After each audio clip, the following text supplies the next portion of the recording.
Hello and welcome to a quick overview of the Star Citizen GamesCom presentation. They showed mostly gameplay that was a mix of what was coming in 3.0 and some stuff that was coming in the near future. There were a good couple of highlights though of quite impressive tech though that they've got sorted. The demo starts with them spawning on Delamar or Levski. The spawner basically spawns in his pants. You can now wear what you want to wear. It's all modular clothing, armor's all modular. You can wear different arms to different shoes to different whatever, and you can do that all through your mobiGlas. The mobiGlas has been very streamlined with its UI and its design. Stamina and heart rate and oxygen are now important. The apps on the mobiGlas, there's a contract manager which shows quests. Missions are merged now with the subsumption AI, allowing for a lot in 3.0. And when I say a lot, what I mean is they've got 26 archetypes of missions that can be combined in multiple combinations. It's kind of modular and varied for missions. This allows for missions to always be a bit different and have lots of different endings, lots of different middles, be on different locations. But also the system will spawn counter missions, which will be missions generated directly in opposition to a mission that's taken, and the system will be able to track all of that. The Cry Astro mobiGlas tab there will allow you to repair and supply at appropriate areas through your mobiGlas, your ship and everything when you go to land on a Cry Astro. The Equipment Manager allows for you to customize your character. In 3.0 it will just change your clothes when you click on it, and it's not got any like how did I change helmet, how did I change clothes, it will just like instantly change in 3.0. If you hit F and hold it, you can interact with the verse, you can click buttons, interact with doors, flick buttons on cockpits. You can also use the shortcuts to do any of the normal key presses that you could do in a cockpit, but you don't have to anymore. You can literally flick buttons and switches if you want to more manually. The mouse will let you control your movement speed with mouse wheel now, so you can kind of walk more naturally through areas, you can sneak, you can do runs and jogs and stuff. The NPCs are moving around in the demo, they're tracking players, they're looking at them. This is the subsumption AI and animations that they've got, so that they say stuff as players walk by as well. NPCs are going to have schedules and they're going to move about the verse, and it makes the verse in 3.0 feel much more alive having those NPCs there. Instead of a tutorial, they've got hints. In 3.1, ships will be purchasable with Alpha UEC, it was stated. So they show the new Mars Eckhart, and they take a mission by going up to him and talking to him. Then they show off some of the new tech they've been working on that they kept very quiet. There's mouth moving in-game, and this is actually driven face over IP with spatialized voices. So you can talk, and you'll see your mouth move in-game. If you've got a webcam, you can track your mouth, you can track your face and what your face is doing. And if you're wearing a helmet, this will filter the voice over IP through speakers or whatever, or through comms, so it's not as spatialized in the same way.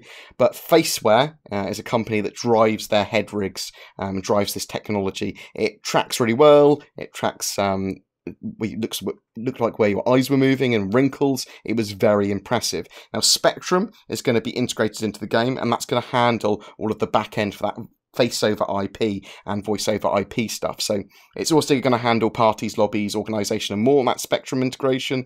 But face over IP is made possible by working with a company called Faceware, and they are basically able to facially track with that webcam. They showed off Liam Cunningham's character, the Onion Knight, with talking and on multiple characters as well. So it doesn't matter what character you are, you can talk, blink and move the face of any character, and it works with almost any webcam and allows for head tracking as well. So it's effectively got native track IR integration, but just with a normal webcam. They are also going to have a face tracker cam that will give the best possible response, though it's not required.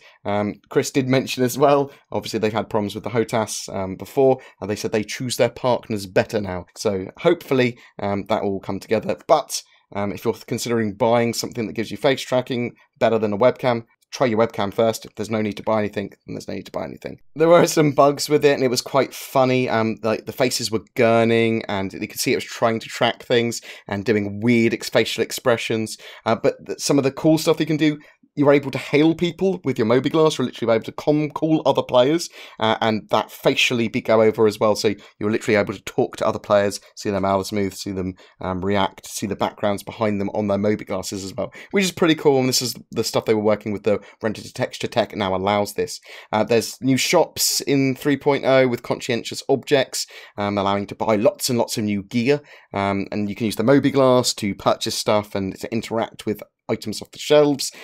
They go outside and then go to garages outside Delamar. It shows them if you take off your helmet, you start to run out of oxygen outside and put it on back quickly before he suffocates. They then actually show the comms calls by talking to another player, and then they ride off with in an Ursa rover to a Constellation Aquila that's parked.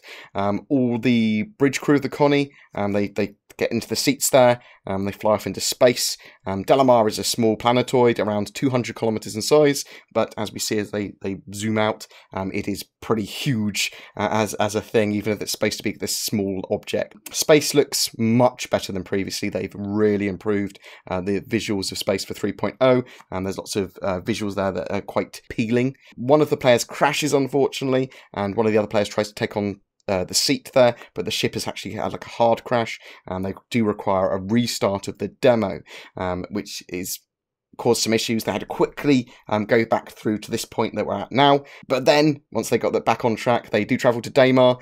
They show the atmospheric entry that burns round the shield. They land near a derelict. They travel to it in an Ursa.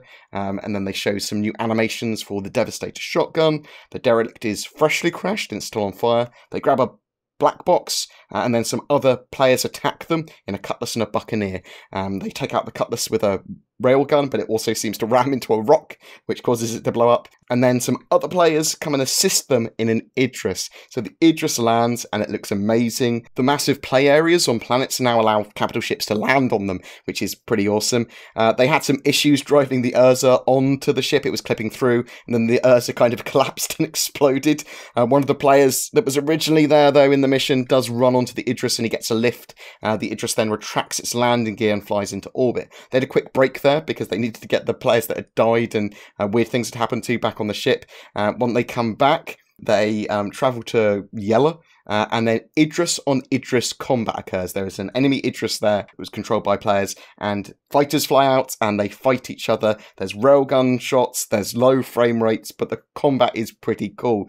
Combat between capital ships is something that we've been waiting for ages. Even them just showing it, closed environment like this is pretty awesome, and that railgun firing is pretty satisfying as well. So yeah, two capital ships fighting with support, it's pretty amazeballs. And one of the Idrises explodes, and the explosion's pretty cool. They then spawned two Idrises in for a fight as like an extra again, just to fight them. And one of the Idrises is blown in half during combat and then is rammed to make it explode. The battles were a bit quick, and the time to kill certainly needs to be increased for capital ships. And I don't think I saw any shields on the Idris either. And obviously they wanted it for the demo for them to be quick to kill. There were issues with the demo. There was a crash, which was annoying, but I am extremely impressed with the voice over IP, the face over IP, and the capital ship battles. They also showed off the 600 series that went on concept sale. There's the standard luxury model for $400 and the exploration variant for $435, and the exploration version comes with a exploration module, so it's going to have these be modular ship rather than hull variant. That exploration module comes with better scanners and an Origin rover, and I believe that's the only difference. The ship size is 61.5 by 43 by 18.5 meters, which is slightly longer than the Constellation, but twice as wide. There's also a mention of the up-and-coming X1 open canopy racer, which is basically Origin's version of a motorcycle. I'm hoping to see a motorcycle with wheels. Yeah, and that was basically the rough of the Gamescom presentation. Hope some of you enjoyed it. We'll try and get up with the better looking press demo footage of that demo, because there were some issues with it, but it was pretty impressive nonetheless. It wouldn't be a CIG stream if there wasn't some form of problem along the way. Every month we give away a ship. For August it's a Nox Q. All you need to do is be subscribed to my YouTube channel and comment on any of my Star Citizen content during the month. If you've got any questions about the presentation, about Alpha 3.0, about exactly what's going to be in it, because obviously 3.0 won't contain capital ships or that voice over IP or that face over IP tech. That will be coming a bit later. Yeah, ask any questions you want. A special thank you to my Patreons who allow me to create the amount of content I do. Honestly, guys, thank you so much for that. You are legends. Everything we've talked about, including the original stream, will be linked below. Please don't forget to like and subscribe. There'll be loads of videos going out about this over the next few days, looking at breakdowns of the actual what happened, the combat, issues that they had, ship buyer's guides on the 600i and more. So stay tuned for that, and I will see you in the verse.